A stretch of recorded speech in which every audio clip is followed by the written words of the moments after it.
Levitikosy toko 2.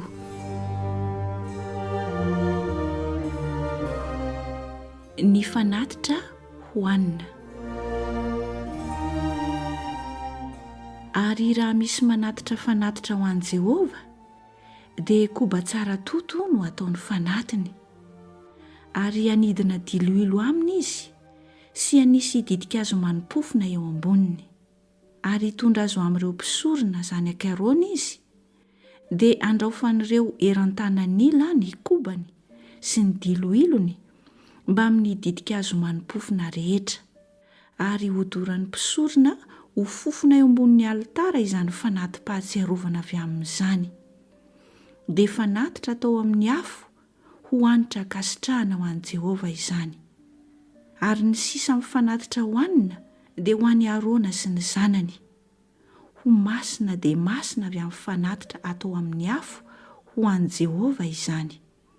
Ary raha manatitra fanatitra hohanina voahendy amin'ny fanendasa-mofo ianao, dia aoka ho mofo tsy misy masirasira atao amin'ny koba tsara toto, sady voahoso-diloilo, sy mofo manify tsy misy masirasira sady voahoso-diloilo. Ary raha fanatitra hohanina voahendy amin'ny lapoely no fanatitra ao, dia aoka ho koba tsara toto voahoso-diloilo sady tsy misy masirasira. Ho vakivakianao izy ary hanidinanao diloilo, dia fanatitra hohanina izany. Ary raha fanatitra hohanina voahandro amin'ny vilany no fanatitra ao, dia koba tsara toto asian-diloilo no atao. Ary hoentinao ho an'i Jehovah ny fanatitra hohanina izay atao amin'ireo zavatra ireo. Ary rehefa voaatitra eo amin'ny mpisorona izany, dia hoentiny eo amin'ny alitara. Ary ny mpisorona aka ny fanati-pahatsiarovana avy amin'ny fanatitra hohanina ka handoro azy ho fofona eo ambonin'ny alitara.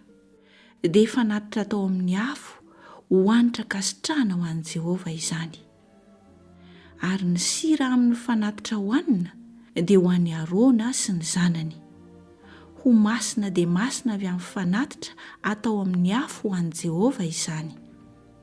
Ny fanatitra hohanina rehetra izay aterinareo an'i Jehovah dia aza asiana zava-marikivy, fa ny masirasira sy ny tantely dia samy tsy angalanareo hodorana ho fofona ho fanatitra atao amin'ny afo ho an'i Jehovah. Fa ho fanatitra voaloham-bokatra ihany no ahazonareo manatitra ireo ho an'i Jehovah. Kanefa tsy akarina eo ambonin'ny alitara ho hanitra kasitrahana izany. Ary samy asio sira ny fanatitra hohaninao rehetra. Ary ny siran'ny faneken'Andriamanitra ao dia aza atsahatra amin'ny fanatitra hohaninao, fa manatera sira miaraka amin'ny fanatitra ao rehetra. Ary raha manatitra fanatitra ho an'i Jehovah avy amin'ny voaloham-bokatra ianao, dia saloim-bary voahendy amin'ny afo, dia lango avy amin'ny saloy maitso no aterinao ho fanatitra hohanina avy amin'ny voaloham-bokatra ao.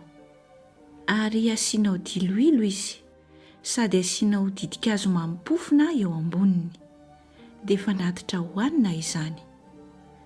Ary hodoran'ny mpisorona ho fofona ny fanati-pahatsiarovana avy amin'ny langony sy avy amin'ny diloilony ary ny ditin-kazo mani-pofona rehetra, dia fanatitra atao amin'ny afo ho an'i Jehovah izany.